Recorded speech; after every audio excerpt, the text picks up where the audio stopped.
On this episode of DIY Dad's Watch, Learn, Enjoy, and Create ay pag-uusapan natin ang mga cutting tools. These are the top 4 essential cutting tools in woodworking. We have the circular saw, the table saw, the miter saw, and the jigsaw. These are all from PowerHouse Tools Philippines. Kaya itong mga cutting tools ko ay very top. Some of you will get confused kung bakit hindi included ang angle grinder, cutting tool din naman to. Yes, you are right. Angle grinder is a cutting tool. Cutting tool for metals and concrete. The main reason kung bakit hindi siya pwede pang-cut ng woods? Because of its cutting design and the power it produces. It doubled the RPM of a circular saw. Itong ating angle grinder ay merong 10,800 RPM. Itong ating circular saw ay meron lang 5,000 RPM. RPM or revolution per minute. RPM is measured kung gaano kabilis ang ikot ng isang engine or motor crankshaft in 1 full minute. Kaya mas mataas ang RPM ng angle grinders because they were designed to cut metals and formationary jobs na hamak mas matigas compare sa mga kahoy. Kaya they were given enough power. And next, the design. Unlike the table saw and miter saw, it has a stable base na kung makaka-experience ka while using it to cut, ay pwede kang lumayo agad sa machine.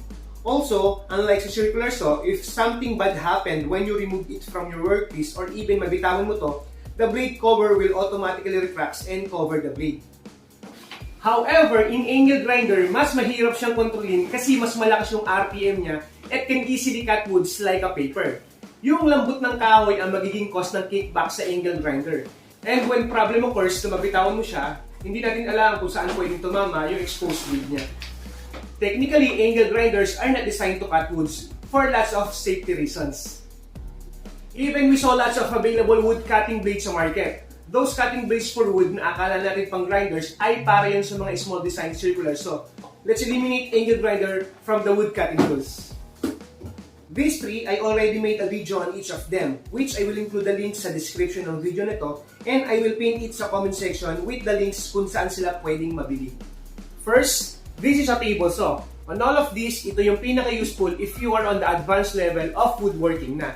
That, you created an extension tabletop to cut whole sheet of boards, and na meron ka ng sled for cross-cutting, and etc. But, if you are still on the entry level in woodworking, you can maximize it in rip cutting lumbers and cutting boards na kaya i-accommodate ng table surface niya. So, for you to cut boards na kaya mo na pagkasyahin sa tabletop niya, you will need a circular saw.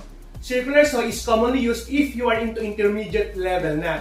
Nakampante ka na to hold and cut using this. You can rip cut whole boards with this, and actually, you can already build a cabinet out of this cutting tool alone. Then, outside of the cabinet making world and into transition to more complex woodworking projects ka na, kakailangan mo na ng miter saw. Ito yung level na nasa in-between ka na ng intermediate and advanced level going to pro and mastery na gusto mo pa mag-explore outside of doing boxes. You will need each specialized feature in miter cuts na mas precise kung ito ang gagamitin mo. You could do bevels, angle cuts, and multiple cuts na accurate ang measurements. Then, there's this jigsaw. This tool is for all level of woodworking. Kahit anong level ka pa, you will need this. Me, somewhat I'm in the advanced level of woodworking, which is above intermediate and beyond pro and mastery. And I have a jigsaw. Hindi ko siya madalas ginagamit, pero there are those specific times na even I have a complete set of cutting tools, ay ito pa rin yung kailangan kong gamitin. Like in cutting curves, which is yung specialization niyan. I remember in a specific project, nagamit ko siya like when I made a speaker baffle for a car. Most of the time, nagagamit ko siya aside from cutting curves, or creating a circles inside the boards, or doing plunge cuts. Nagagamit ko din siya when I'm cutting a whole board na gusto kong walang masayang. For example, if I will maximize the whole board para maagawa ng isang project, dapat walang sayang sa kanya. So, we're doing a cutting list. Cutting list means na lahat ng parts ng gagawin namin cabinet ay meron na siyang pattern dito. So, in cutting a whole board, mahirap gawin yun sa table saw. So, we usually use a circular saw. For example, this is the first part. Just example lang. Pero syempre, mas malaki yung gagamitin ng parts if cabinet yung gagawin mo. For example, I cut this and nandito na ako sa part na to. Siyempre, hanggang dito lang ako kakat. Siyempre, ito na yung ending line na dapat meron ako sa part na to. When I reach this, stop na ako. But, dun sa ilalim, may maiiwan pa rin na part dyan. Kasi, the circular saw is circle. So, ang makakat lang niya, eto. On top, na-reach natin yung dapat nating putulin. Pero sa ilalim, since ito yung kain ng circular saw, may iwan yung part na to. Kapag ito ay punersa natin tanggalin or pinaghiwalay natin, masisira na yun yung ilalim ng part ng board natin. So, what we are doing, we will use the jigsaw to thoroughly cut yung part na nakadikit pa sa kanya. So, this PowerHouse Jigsaw is the right power tool to do that. Alright, let me discuss you this PowerHouse Jigsaw. This is a 550 watts tool, but if you wanted to have a higher one, syempre meron. At sagot ka pa rin ni PowerHouse dyan. When I acquired this, properly sealed yung box niya. Kasama yung warranty card. Meron tayong instruction manual. Meron na ring free carbon brushes.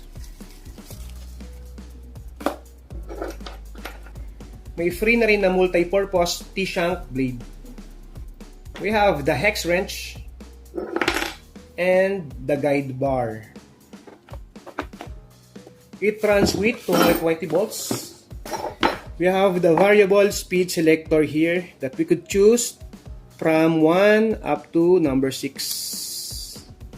That's one of the great things about this jigsaw. The variable speed selector. Siyempre, naka-vary yung speed ng machine mo depende sa kapal or tigas ng puputulin ng material.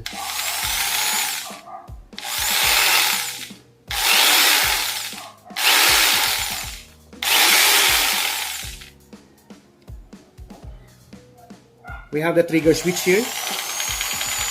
Meron tayong trigger lock. For example, puputol ka ng isang buong plyboard, lock mo lang siya.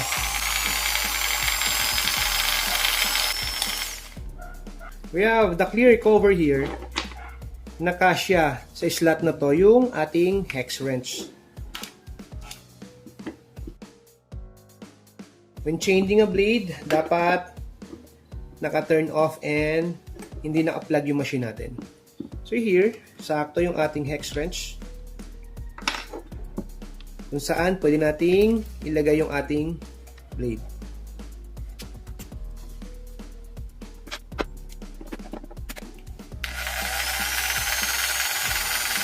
So this is the main difference ng ating jigsaw compare sa ating circular saw, table saw, and miter saw na meron silang circular saw. Basically, those three are circular saws kasi gumagamit sila ng circular saw blade. This one, ibang klase yung blade niya. It's moving, not in circular motion, but we could also do bevel cuts. Using also this free hex wrench, pwede mong luwagan yung sa ilalim niya na nuts dito.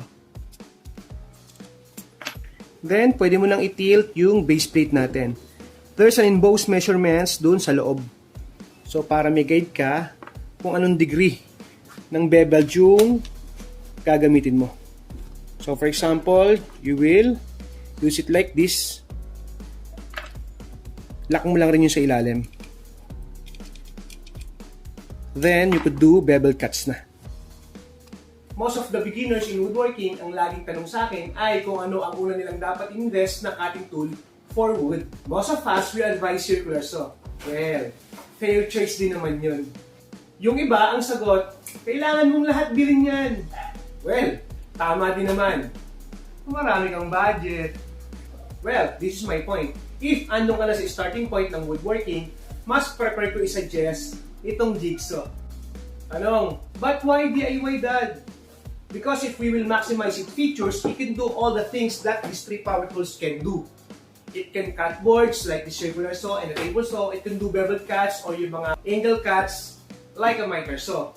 Mabagal nga lang. At yun yung dapat para sa nagsisimula pa lang, para sa introduction ng process at yung safety in woodworking. You cannot have a precise cuts like what these power tools can give you.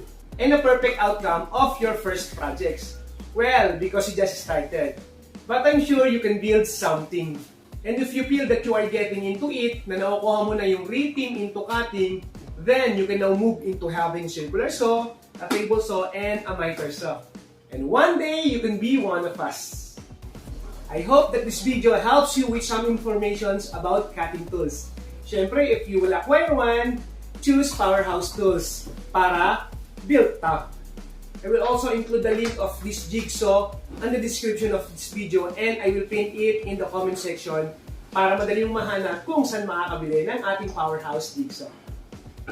Once again, ako ang inyong DIY Dad. Hanggang sa muli.